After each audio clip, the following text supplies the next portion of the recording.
ইতিমধ্যে আমরা কর্মসূচি প্রণয়ন করেছি। আমরা শীর্ষ পর্যায়ে আলোচনা করে এটা চূড়ান্ত করবে ঘোষণা দেব। তবে এখনো সুযোগ আছে, সহিংসতা বন্ধ করতে হবে, না করলে রাজপথে জনগণকে নিয়ে মাঠে নামতে হবে। কারণ দেশ আমাদের, দেশ রক্ষা করতে হবে, দেশের জনগণকে রক্ষা করতে হবে, জনগণকে নিরাপত্তা দিতে হবে।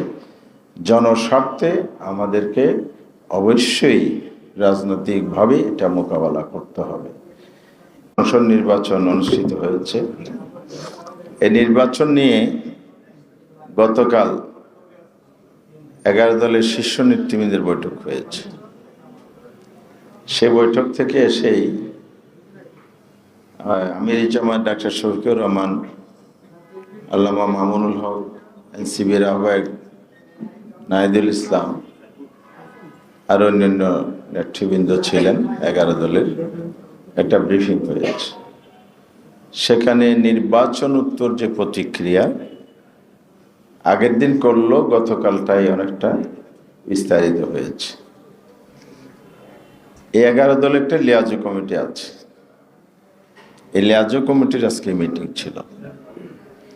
শীর্ষ বৈঠক থেকেই লিয়াজু কমিটিকে যে কাজ দেয়া হয়েছে তার আলোকে আমরা 11টি দল বসে, এই লিয়াজু কমিটি বসে আমরা কতগুলি সিদ্ধান্ত নিয়েছি। তার প্রেক্ষিতে আমরা কিছু বিষয় আপনাদের সামনে অবহিত করার জন্য এখানে উপস্থিত হয়েছি। নাম্বার 1 হচ্ছে, মিডিয়ার ভাইরা আমাদেরকে মাঝে মধ্যে ফোন করেন, জানতে চান আপনারা নির্বাচনে ঐক্য করেছেন, নির্বাচন শেষ হয়ে গেল, তাহলে কি 11 দল আছে, ঐক্য আছে? এই প্রশ্নে আমাদের আজকে স্পষ্ট করতে হচ্ছে, এটা গতকালই সিদ্ধান্ত হয়েছে। আমাদের 11 দলীয় নির্বাচনী ঐক্য ছিল। এটা 11 দলীয় ঐক্য হিসাবে সংসদের বাহিরে ভূমিকা পালন করবে, এই সিদ্ধান্ত হয়েছে। অর্থাৎ আমাদের পার্লামেন্টের রোল আমরা যৌথভাবে করব, যেহেতু আমরা যৌথভাবে ইলেকশন করেছি।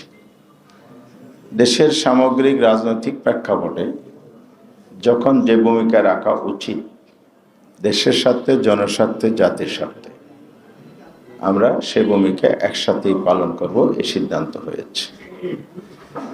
নাম্বার 2, আপনারা সবাই জানেন এই নির্বাচনে নানা অনিয়মের অভিযোগ আছে।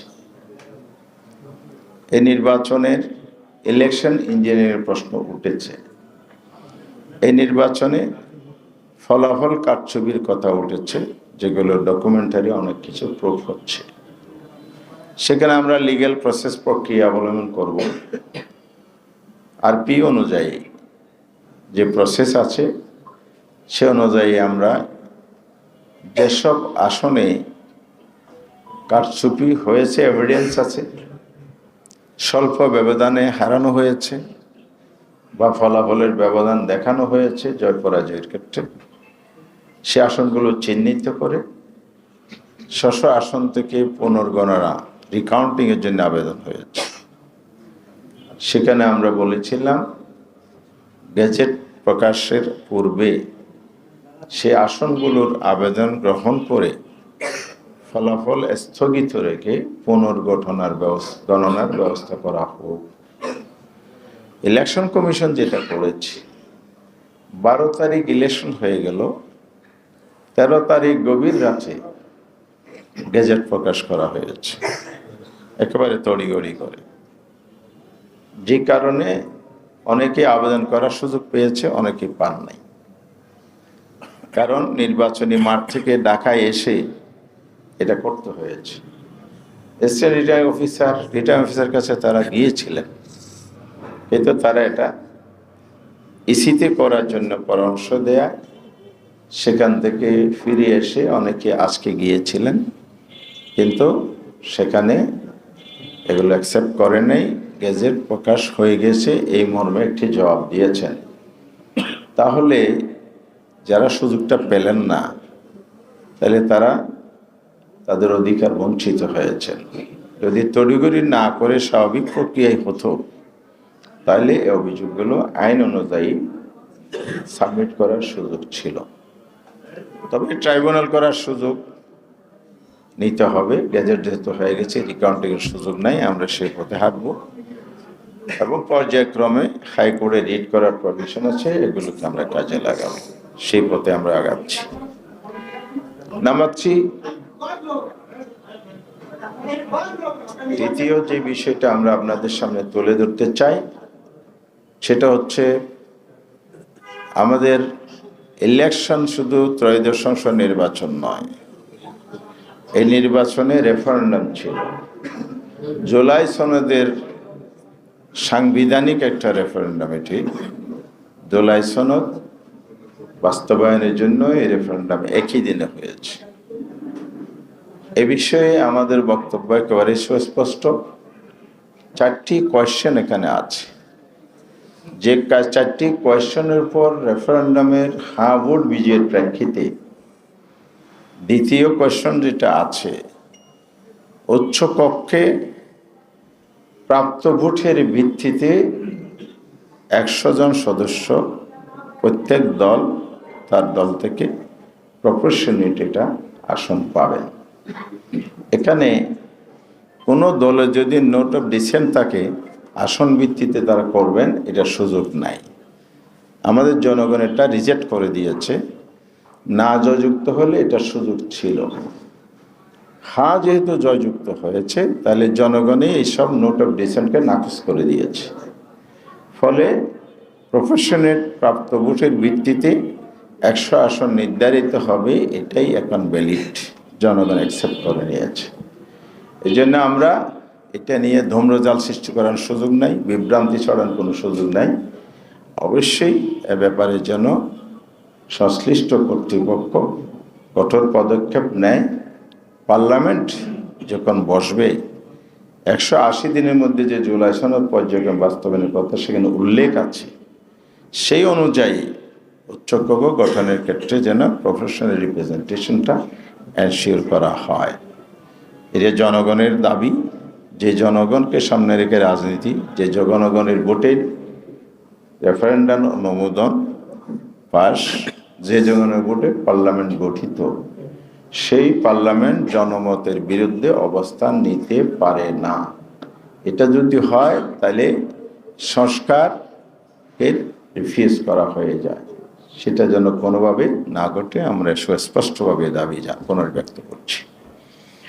এরপরে নির্বাচনের আগে, নির্বাচনের পরে অনেক জায়গায় সহিংসতা হয়েছে।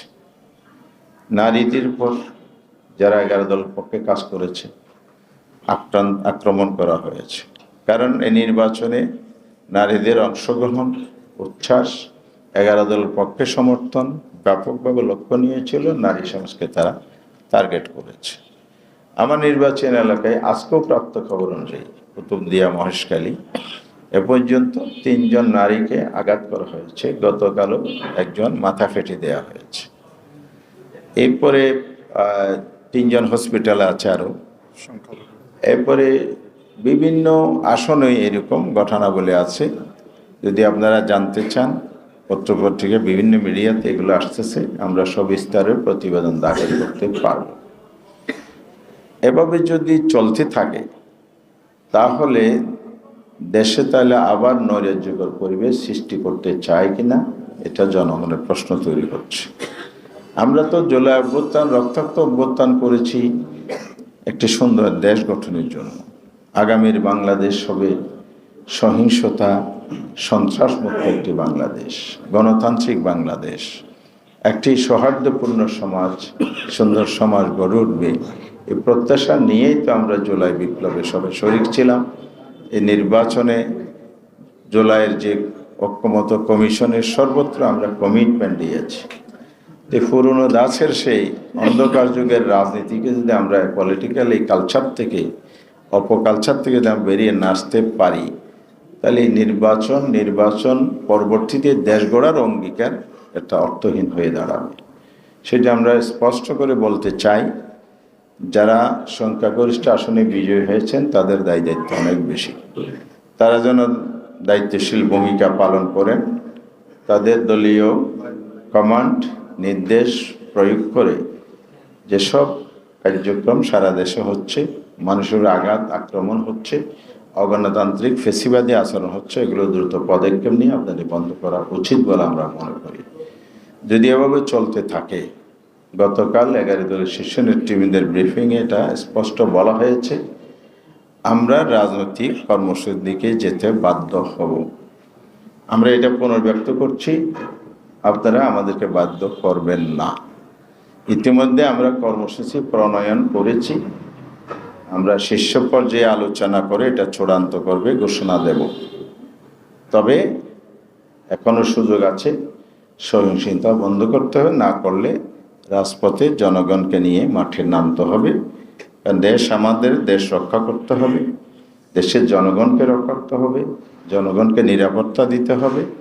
জনস্বার্থে আমাদেরকে অবশ্যই রাজনৈতিকভাবে এটা মোকাবেলা করতে হবে। এরপরে আমরা এই যে অনিয়মগুলো হয়েছে সব মিলে আমরা আগামীকাল নির্বাচন কমিশনে আমরা আরেকটা সংবাদ পেয়েছি, এটা আপনারাও দেখেছেন, যে ফেসিবাদীদেরকে পুনর্বাসন করার একটা চেষ্টা হচ্ছে।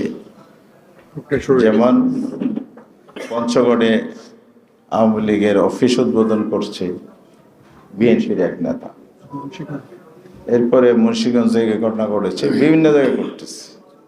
তাহলে আমরা কি আবার সেই একই কায়দায় দেশটাকে নিয়ে যেতে চাই কিনা? নতুন বাংলাদেশ গড়ার স্বপ্ন কি স্বপ্নে রয়ে যাবে? প্রতিশ্রুতি কি কাগজে কলমে থাকবে? জনগণের ভোট পাওয়ার জন্যই কি আমরা এই কমিটমেন্টগুলো দিয়েছিলাম? এটা জাতির কাছে একটা বড় প্রশ্ন। গণতান্ত্রিক বাংলাদেশ গড়তে হলে গণতান্ত্রিক আচরণ করতে হবে এবং ফেসিবাদের সাথে আঘাত না করে জনপ্রত্যাশার আলোকে গণতান্ত্রিক ধারায় আমাদেরকে রাজনৈতিক কালচার গড়ে তুলতে হবে।